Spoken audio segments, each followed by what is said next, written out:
My daughter didn't raise her voice when she asked. She just looked at me across the table at Caribou Coffee on Lake Street, her hands wrapped around a cup she hadn't touched, and said, "Mom, I need one last favor." The word last made something inside me tighten. Around us, the January wind rattled the windows. Snow piled against the glass. Minneapolis was frozen, but the cold I felt had nothing to do with the weather. "Of course, sweetheart," I said. "Anything." She nodded slowly. Then she slid a folded piece of paper across the table. "I need you to co-sign this lease, just for 6 months. After that, I'll be on my own." I reached for the paper, but before I could open it, she added, "I know I've asked a lot from you over the years. This is the last time. I promise." The way she said it, calm, measured, almost rehearsed, made my stomach drop. I looked down at the paper in my hands, and I had no idea that what I was about to do would rewrite the story of our entire relationship. Before we continue, I need to ask you something.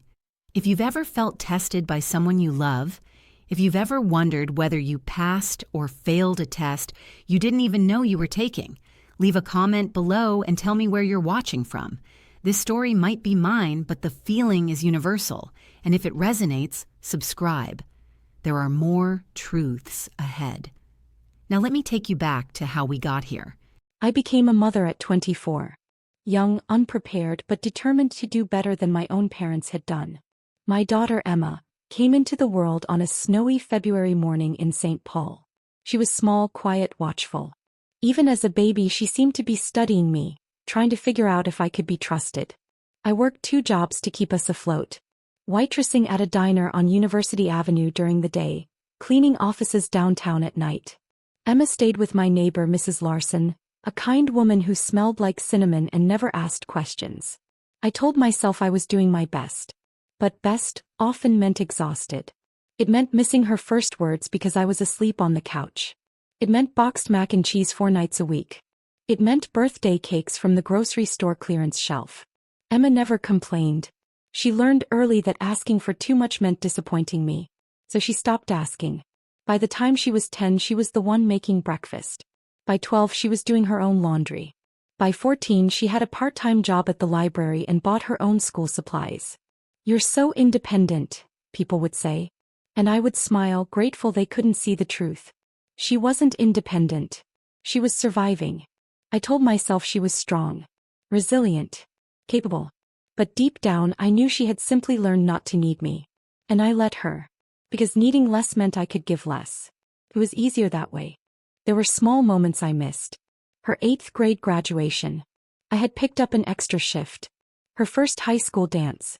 I was too tired to drive her. The college acceptance letter she opened alone at the kitchen table while I slept off a migraine in the next room. Each time she said it was fine. "Don't worry, Mom. I understand." And I believed her. As I needed to.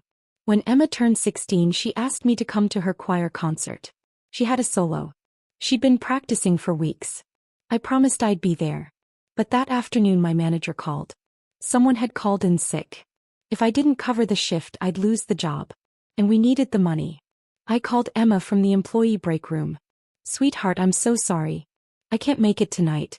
But I'll be at the next one, I promise." There was a pause. Then she said very quietly, "It's okay, Mom. I get it." When I came home that night, she was already in bed. The program from the concert was on the kitchen counter, folded in half. I opened it. Her name was listed in bold. Emma Hartley, solo, Ave Maria. I sat at that table for a long time staring at those words. And I told myself she understood. She always understood. But understanding isn't the same as not hurting. And I never asked if it hurt. Emma left for college in Duluth when she was 18. I drove her up in my old Honda, the trunk packed with second-hand furniture and discount store bedding. The drive took 3 hours. We didn't talk much. The radio filled the silence. When we got to her dorm, I helped her carry boxes up 4 flights of stairs. Her roommate hadn't arrived yet. The room was small, plain, institutional. Emma stood in the middle of it, looking around, and for a moment I thought she might cry. But she didn't. She just smiled and said, "This is perfect." I hugged her goodbye in the parking lot. She felt small in my arms the way she had when she was little. Call me if you need anything, I said. She nodded. But she didn't call. Not that week. Not the next. When I finally called her, she sounded busy. Happy. Distant. I'm good, Mom. Really. Don't worry. And I didn't. Because she sounded fine. Over the next 4 years, Emma built a life I barely knew. She worked at a bookstore near campus. She joined a poetry club. She made friends I never met.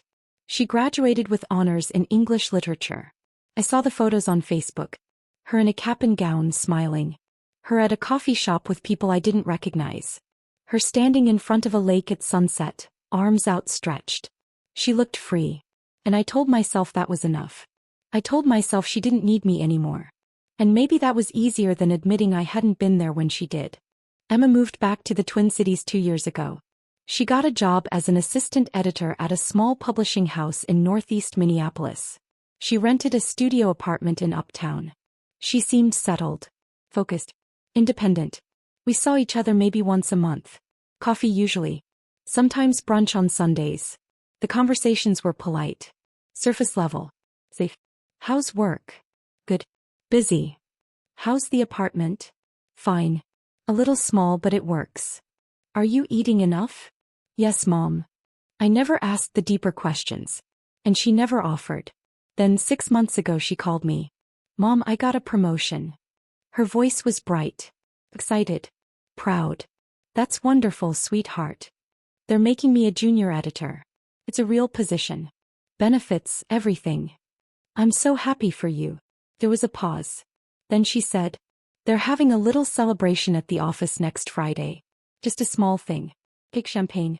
My boss said I could bring someone. I felt the weight of what she was asking. I'd love to come, I said. Really? Of course. I'm proud of you, Emma. I heard her exhale. Hey, I'll text you the address. That week I marked it on my calendar. I set 3 reminders on my phone. I told my manager I'd need to leave early. But the morning of the celebration my car wouldn't start. Dead battery. I called AAA, but they said it would be 2 hours before someone could get to me. I called Emma. Sweetheart, I'm so sorry. My car broke down. I'm waiting for a tow. I don't think I'm going to make it. Silence.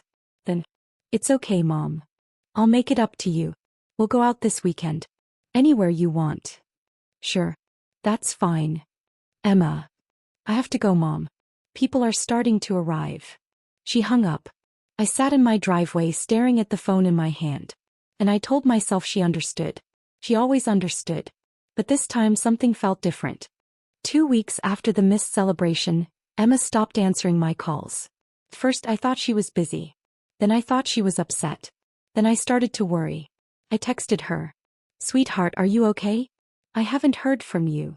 No response. I tried again. Emma, please talk to me. I'm sorry about missing your work thing. Can we get coffee this week? Nothing. Finally, after a week of silence, she replied. I'm fine, Mom. Just need some space. Space. The word sat heavy in my chest. I didn't push. I told myself she'd reach out when she was ready. But weeks turned into a month. A month turned into 2. Then one afternoon my phone rang. Unknown number. I answered. Is this Laura Hartley? Yes. This is Monica Chin. I'm Emma's roommate. My heart dropped. Is she okay? She's fine. Physically. But I think you need to know something. I pulled over to the side of the road. What is it? Monica hesitated. Emma's been keeping a journal. She's always been private about it, but yesterday I found it open on the kitchen table. I wasn't trying to snoop, but I saw your name. And I read a few lines. What did it say?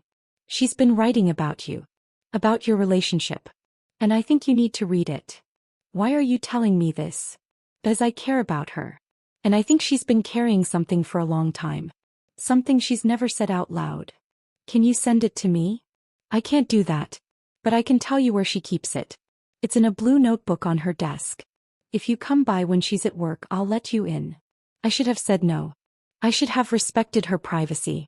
But I didn't. Because I needed to know. Monica met me outside Emma's apartment the next day.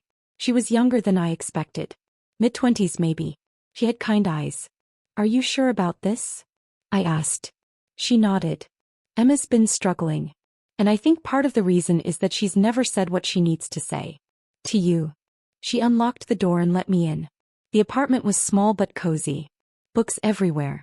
A potted plant on the windowsill. A photo of Emma and Monica taped to the fridge. Monica pointed to the desk in the corner. It's in the top drawer. The blue notebook. I walked over slowly. My hands were shaking as I opened the drawer. There it was. Blue canvas cover. Spiral bound. Worn at the edges. I picked it up. I'll give you some privacy, Monica said quietly. She stepped outside. And I opened the notebook. The first entry was dated 3 years ago. I don't think my mom knows how much I needed her today. But I don't think I can tell her. She's already doing so much. I turned the page. Sometimes I wonder if I was too easy to raise.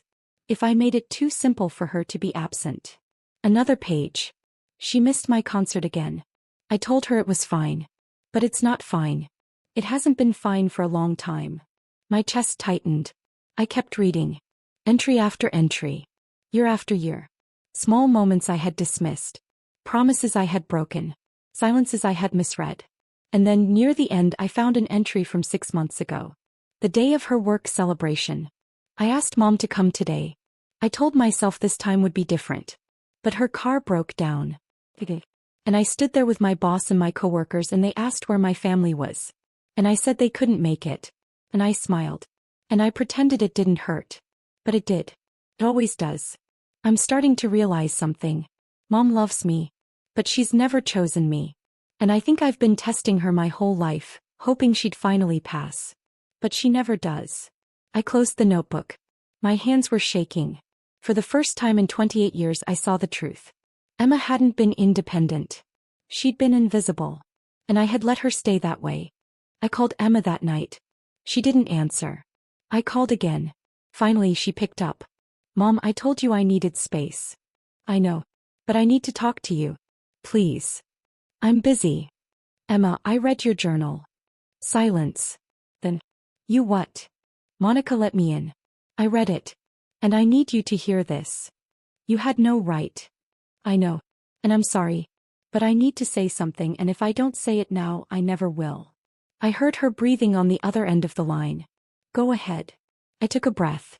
You wrote that I've never chosen you. And you're right. I didn't. Not the way you needed me to. I told myself I was doing my best, but the truth is I was doing what was easiest. And easiest meant missing things. Important things. And every time you said you understood, I let myself believe it. Because it was easier than facing what I was doing to you. Her voice was quiet. Why are you telling me this now? Because you asked me for one last favor. And I realize now that it wasn't about the lease. It was a test. You were giving me one more chance to show up. To choose you. And I didn't even see it. Mom. I failed you, Emma. Over and over. And I can't take that back. But I need you to know that I see it now. I see you. And I'm sorry. There was a long silence. Then Emma said, do you know what the hardest part was? Tell me. It wasn't that you missed things. It was that you never asked if it hurt. You just assumed I was fine. And I spent my whole life trying to be fine so you wouldn't have to feel guilty. But I wasn't fine. I was just quiet. I felt something break inside me. I should have asked. Yes. You should have. Emma, I don't know how to fix this. I don't know if you can. Those words hit harder than anything else. What do you need from me? I asked. I don't know yet. But I know I can't keep pretending this doesn't hurt. I understand. Do you? I'm trying to. She exhaled. I need time, Mom. Okay. And I need you to stop assuming I'm okay. Because I'm not. I won't. I promise. We'll see. And she hung up. 3 days later, Emma texted me. I've been thinking about what you said.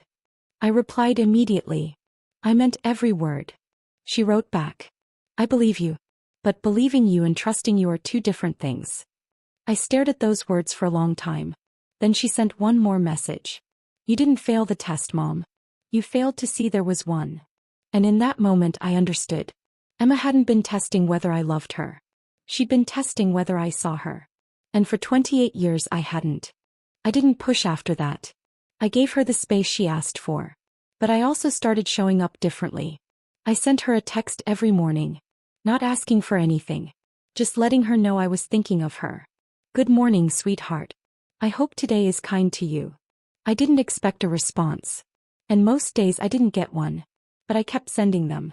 Because for the first time I wasn't trying to make her feel okay. I was trying to make her feel seen. A month later she called me. Mom. Hi, sweetheart. Can we have coffee? Of course. When? Tomorrow. Same place. I'll be there. The next day I sat across from her at Caribou Coffee. She looked tired. But calmer. I've been thinking a lot, she said. So have I. I don't think I'm ready to forgive you yet. I understand. But I think I want to try. I felt my throat tighten. Thank you. She nodded. I need you to do something for me, though. Anything. I need you to stop saying anything. Because it makes it sound easy. And this isn't easy. I paused. Then I said, You're right. It's not easy. But I'll do my best. Not because it's easy. But because you deserve it. She looked at me for a long moment. Then she said, Okay. And for the first time in years I felt like I might actually be her mother. Things didn't change overnight. But they started to change. We met for coffee once a week. Sometimes more. Emma talked. I listened. Sometimes she was angry. Sometimes she was sad. Sometimes she just needed to sit in silence. And I let her. Because I finally understood. Being her mother wasn't about fixing things. It was about being present for them. One afternoon we were sitting by Lake Calhoun. The ice was starting to melt. Spring was coming. Emma turned to me and said, Do you remember my 8th grade graduation? I do. I wore a white dress. I saved for 3 months to buy it. I felt my chest tighten. I'm sorry I wasn't there. I know you are. But I need you to know what it felt like. Tell me. I sat in that auditorium and I kept looking at the door hoping you'd walk in. And when they called my name I walked across that stage and I looked out into the audience and you weren't there. And I told myself it didn't matter. But it did. I reached for her hand. I wish I could go back. You can't. But you can be here now. I will. He squeezed my hand. And for the first time I didn't tell her it would be okay. I just sat with her in the hurt. And that, I finally understood, was enough. If this story touched something in you, I need you to know you're not alone. So many of us carry the weight of moments we missed, or moments that were missed for us. So many of us have been the daughter waiting at the door. Or the mother who didn't realize the door was even closed. Tell me in the comments, where are you in this story? Are you Emma? Are you Laura? Or are you somewhere in between? And if you've lived something similar, your story deserves to be heard. Subscribe for the next chapter. There are more truths to uncover. More silences to break. And maybe together we can learn to see each other before it's too late. Thank you for being here.